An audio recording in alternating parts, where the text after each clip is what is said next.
अस्सलाम वालेकुम। ये हमारे पास सी प्रोग्रामिंग ट्यूटोरियल का 13वां ट्यूटोरियल है और इस ट्यूटोरियल के अंदर हम सिंपल सा एक फ़ंक्शन बनाएंगे ताकि हमें आइडिया हो जाए कि फ़ंक्शन करता क्या है, फ़ंक्शन यूज़ कैसे कर सकते हैं। तो चलते हैं अपने कोडिंग सेक्शन की तरफ। जिस तरह कि आपको याद है, ये हमारे पास पिछला कोडिंग सेक्शन का पुराना कोड है। इसको मैं अभी यहाँ पर सब ख़त्म कर रहा हूँ और यहाँ पर मैं एक फ़ंक्शन बनाता हूँ। फ़ंक्शन ऐसा बनाते हैं कि वो दो नंबर लेगा और रिटर्न कराएगा एक इंटीजर की वैल्यू। तो उसके लिए मैंने जिस तरह आपको पहले बताया था कि यहाँ पर मैं इंट लिखूँगा, जो कि मैं रिटर्न टाइप करा रहा हूँ इंट, और फंक्शन का नाम मैं लिखता हूँ समर, यानी सम कर रहा है, या एडर कर लें, अच्छा लगता है एडर। और इसके आर्गुमेंट पास करूँगा दो, एक इंट ए एक इंट बी। ये दो आर्गुमेंट मैंने पास कर दिए, ब्रैकेट्स डालूँगा। अब इसके अंदर मैं एक और वेरिएबल बना सकता हूँ सम का, ठीक है। सम इज़ इक्वल टू 0 कर लेते हैं और उस सम के अंदर ये जो दो वैल्यूज़ हैं is equal to a plus b, उन सम के अंदर इन दोनों वैल्यूज़ को मैंने स्टोर करा दिया है। अब जिस तरह कि मैंने आपको पहले बताया था कि ये इंट है, तो मैं यहाँ पे रिटर्न भी कराऊंगा। तो रिटर्न मैं चाहता हूँ कि मेरे पास जो सम है सम वो रिटर्न हो जाए।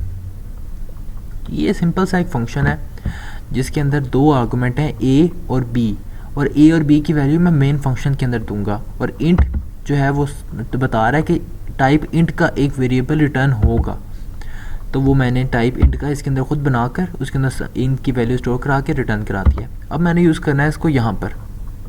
उसके लिए पहले मैं इंट इसको जी कर लें, जी इज़ इक्वल टू 90 कर लें, और int x is equal to 80 कर लें, ठीक है। अब मैंने कॉल करना है इस फंक्शन को अपने मेन कोड में, तो इसको एडर लिखें। ये वैसे उसने यहाँ पे हमें बता भी दिया है, एडर लिखा। इसके आर्गुमेंट में पास करना है मैंने जी, जो कि स्टोर होगा जी 90 की वैल्यू जो कि स्टोर होगी ए के अंदर। और उसके बाद मैंने इसके अंदर जिस तरह ये बता रहा है आपको साथ साथ इंट ए और इंट बी, अब बी की वैल्यू मैंने स्टोर करानी है।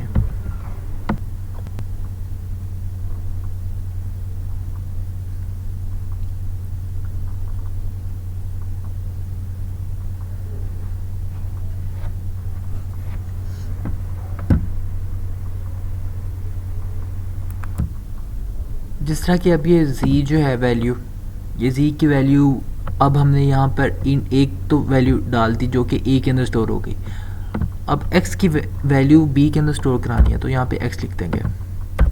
x लिख दिया। अब जिस तरह कि मैंने आपको पहले बताया था, ये इंट का है, डेटा टाइप इंट के रिटर्न कर रहा है, तो यहाँ पे एक और वेरिएबल बनाए इंट सम, और उसको यहाँ पे सम के इक्वल करते हैं,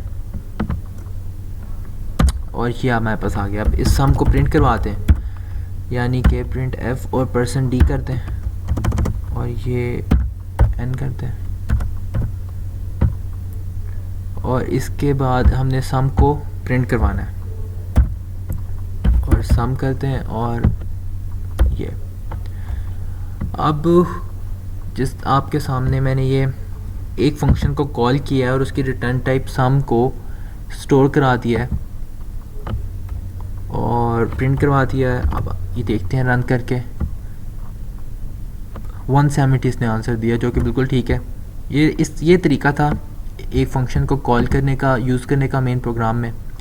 अगर मैं यहाँ पे इसको वॉइड कर दूँ, ठीक है, और फिर यहाँ पे इसको सम को भी ख़त्म करना पड़ेगा, यहाँ पे इसको ये भी ख़त्म करना पड़ेगा क्योंकि ये रिटर्न कुछ कर ही नहीं रहा। और इस प्रिंट एफ को मैं उठा के इसके अंदर लिख देता हूँ, इसके अंदर, और फिर रन करते हैं इसे 170। इससे आप देख रहे होंगे कि अगर मैं वॉइड इस तरह कर रहा हूँ, कुछ रिटर्न नहीं करना चाह रहा, तो वॉइड है, और वॉइड के लिए मैं रिटर्न भी नहीं लिख रहा यहाँ पर।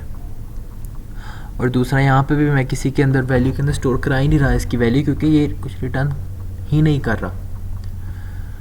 और एक और चीज़ जो मैंने आपको पहले बताई थी, तो मैं यहाँ पे इसको लिखता हूँ फंक्शन को, और इस तरह से हटा देता हूँ, फिर रन करता हूँ, एरर दिया इसने। अगर मैं यहाँ पर इसका प्रोटोटाइप, जैसा मैंने आपको पहले बताया था, प्रोटोटाइप देता हूँ और फिर इसे रन करता हूँ तो ये मुझे एरर नहीं देगा, 170 इसने आंसर दे दिया। तो ये था हमारे फंक्शन का, सिंपल सा फंक्शन का ट्यूटोरियल। मिलते हैं इससे एडवांस ट्यूटोरियल्स में, तब तक आप इसकी प्रैक्टिस करें, जितना आप प्रैक्टिस करेंगे उतना आप कोडिंग अच्छा हो सकते हैं। तो आज के लिए इतना ही, मिलते हैं अगले ट्यूटोरियल में।